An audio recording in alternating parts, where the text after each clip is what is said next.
ایران امریکہ کے طے شدہ مذاکرات منسوخ، جے ڈی وینس بھی سوئٹزرلینڈ نہیں جا رہے، وائٹ ہاؤس کی تصدیق۔ سوئٹزرلینڈ کی وزارت خارجہ نے کہا ہے کہ مذاکرات کا شیڈول بعد میں جاری کیا جائے گا۔ امریکہ ایران مذاکرات آج سوئٹزرلینڈ کے برگن اسٹاک ریزورٹ میں ہونے تھے۔ دوسری جانب وائٹ ہاؤس نے کہا ہے کہ امریکی نائب صدر جے ڈی وینس کی سوئٹزرلینڈ روانگی مؤخر کر دی گئی ہے۔ ترجمان وائٹ ہاؤس کے مطابق امریکہ تکنیکی مذاکرات جلد شروع ہونے کا منتظر ہے۔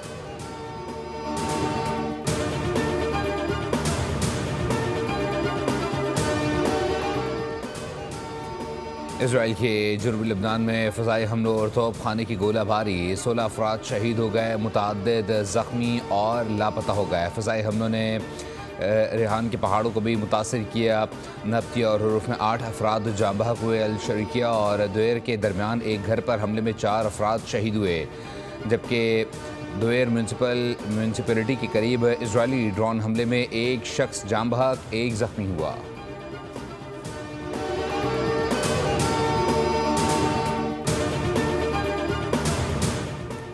لبنان پر حملے قبول نہیں، امن معاہدے پر اسرائیل کو بھی عمل کرنا ہوگا۔ جے ڈی وینس نے لبنان پر اسرائیلی حملوں کو تنقید کا نشانہ بناتے ہوئے کہا کہ جنوبی لبنان میں سیکورٹی کی ذمہ داری لبنانی حکومت سنبھالے اور وہاں ریاستی ادارے قانون نافذ کریں۔ ان کا کہنا تھا کہ ایران معاہدے کے لبنان سے متعلق نکات پر واشنگٹن کی توقع ہے کہ تمام فریق اپنی ذمہ داریوں اور وعدوں کی پاسداری کریں۔ جے ڈی وینس نے کہا کہ آئندہ ہونے والے تکنیکی مذاکرات کے منصوبے ابھی حتمی شکل اختیار نہیں کر سکے۔ امریکی وفد دستیاب ہونے والے پہلے موقع پر ہی روانگی کے لیے تیار ہے۔ ایران کا رویہ بہتر رہا تو پابندیوں میں نرمی ہوتی رہے گی۔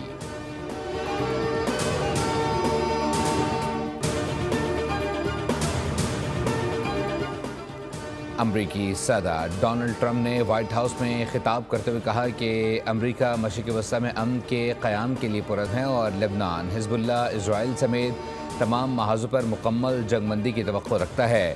صدر ٹرمپ کے مطابق حالیہ سفارتی پیش رفت کے بعد خطے میں کشیدگی کم ہو رہی ہے، تیل کی قیمتیں نیچے آ رہی ہیں، آبِ ہرمز سے بحری آمد و رفت دوبارہ بحال ہو چکی۔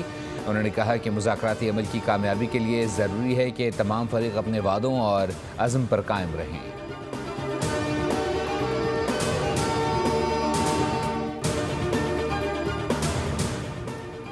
امریکہ کے ساتھ مستقبل میں آمنے سامنے مذاکرات کا مطلب ہرگز یہ نہیں ہوگا کہ ایران دشمن کا موقف قبول کر لے گا۔ آیت اللہ مجتبی خامنئی کا اہم بیان۔ ایکس پر پیغام میں کہا کہ امریکہ سے معاہدے پر متفق نہیں تھا، پزشکیان کی یقین دہانی پر منظوری دی۔ ایرانی قوم اور قیادت طے شدہ شرائط کی پابند ہیں۔ امید ہے قومی اتحاد اور دعاؤں کے ذریعے ملک کو کامیابی حاصل ہوگی۔ ترجمان ایرانی وزارت خارجہ اسماعیل بقائی نے کہا ہے کہ اسرائیل کے لبنان پر حملے جاری رہے تو یہ معاہدے کی خلاف ورزی تصور ہوگی۔ ایرانی پارلیمنٹ کے اسپیکر باقر غالباف نے کہا ہے کہ ایران آبِ ہرمز میں مداخلت کے لیے فیس وصول کرے گا۔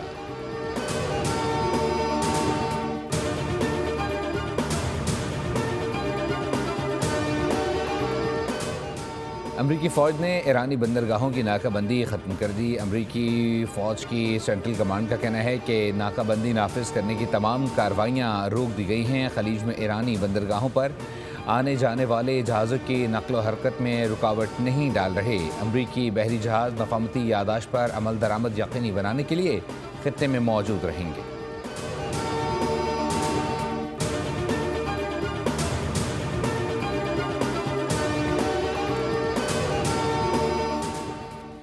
پاکستان اسٹاک مارکیٹ میں تیزی، 100 انڈیکس میں 751 پوائنٹس کا اضافہ ریکارڈ، انڈیکس 1,82,000 کی سطح عبور کر گیا۔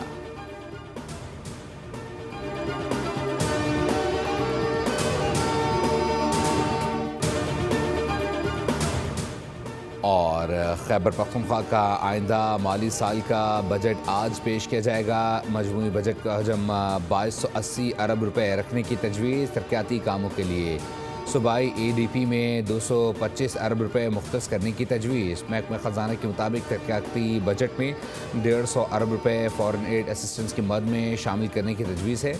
بجٹ میں 250 سے زائد ترقیاتی منصوبے شامل ہوں گے۔ قانونی پیچیدگیوں کے باعث لیگل ٹیم نے 3 ماہ کا بجٹ پیش کرنے کی اجازت نہیں دی۔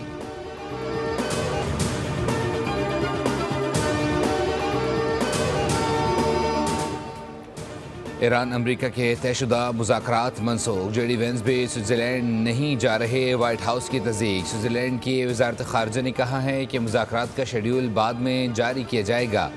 امریکہ ایران مذاکرات آج سوئٹزرلینڈ کے برگن اسٹاک ریزورٹ میں ہونے تھے۔ دوسری جانب وائٹ ہاؤس نے کہا ہے کہ امریکی نائب صدر جے ڈی وینس کی سوئٹزرلینڈ روانگی مؤخر کر دی گئی ہے۔ ترجمان وائٹ ہاؤس کے مطابق امریکہ تکنیکی مذاکرات جلد شروع ہونے کا منتظر ہے۔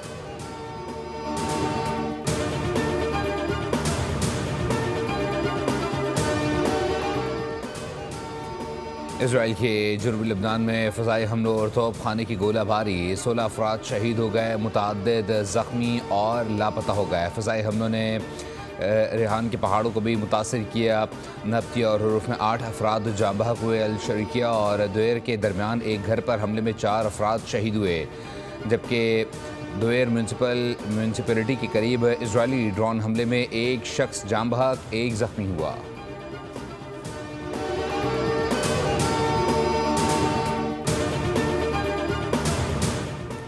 لبنان پر حملے قبول نہیں، امن معاہدے پر اسرائیل کو بھی عمل کرنا ہوگا۔ جے ڈی وینس نے لبنان پر اسرائیلی حملوں کو تنقید کا نشانہ بناتے ہوئے کہا کہ جنوبی لبنان میں سیکورٹی کی ذمہ داری لبنانی حکومت سنبھالے اور وہاں ریاستی ادارے قانون نافذ کریں۔ ان کا کہنا تھا کہ ایران معاہدے کے لبنان سے متعلق نکات پر واشنگٹن کی توقع ہے کہ تمام فریق اپنی ذمہ داریوں اور وعدوں کی پاسداری کریں۔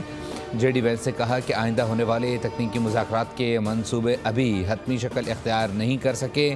امریکی وفد دستیاب ہونے والے پہلے موقع پر ہی روانگی کے لیے تیار ہے۔ ایران کا رویہ بہتر رہا تو پابندیوں میں نرمی ہوتی رہے گی۔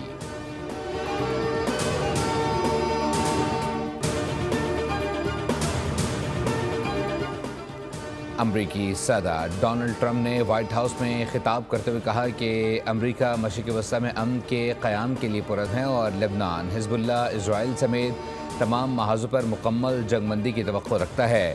صدر ٹرمپ کے مطابق حالیہ سفارتی پیش رفت کے بعد خطے میں کشیدگی کم ہو رہی ہے، تیل کی قیمتیں نیچے آ رہی ہیں، آبنۂ ہرمز سے بحری آمد و رفت دوبارہ بحال ہو چکی۔ انہوں نے کہا کہ مذاکراتی عمل کی کامیابی کے لیے ضروری ہے کہ تمام فریق اپنے وعدوں اور عزم پر قائم رہیں۔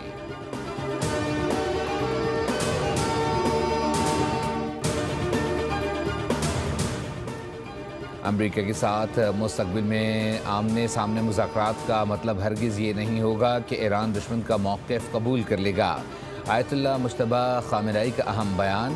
ایکس پر پیغام میں کہا کہ امریکہ سے معاہدے پر متفق نہیں تھا، پزشکیان کی یقین دہانی پر منظوری دی۔ ایرانی قوم اور قیادت طے شدہ شرائط کی پابند ہیں۔ امید ہے قومی اتحاد اور دعاؤں کے ذریعے ملک کو کامیابی حاصل ہوگی۔ ترجمان ایرانی وزارت خارجہ اسماعیل بقائی نے کہا ہے کہ اسرائیل کے لبنان پر حملے جاری رہے تو یہ معاہدے کی خلاف ورزی تصور ہوگی۔ ایرانی پارلیمنٹ کے اسپیکر باقر غالیباف نے کہا ہے کہ ایران آبنۂ ہرمز میں مداخلت کے لیے فیس وصول کرے گا۔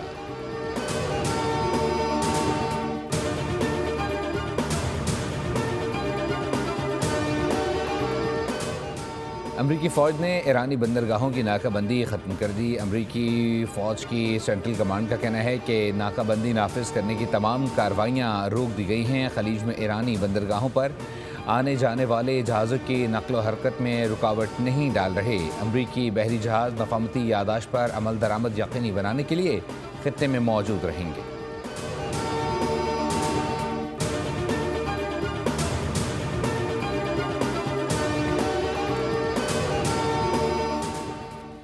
پاکستان اسٹاک مارکیٹ میں تیزی، 100 انڈیکس میں 751 پوائنٹس کا اضافہ ریکارڈ، انڈیکس 1,82,000 کی سطح عبور کر گیا۔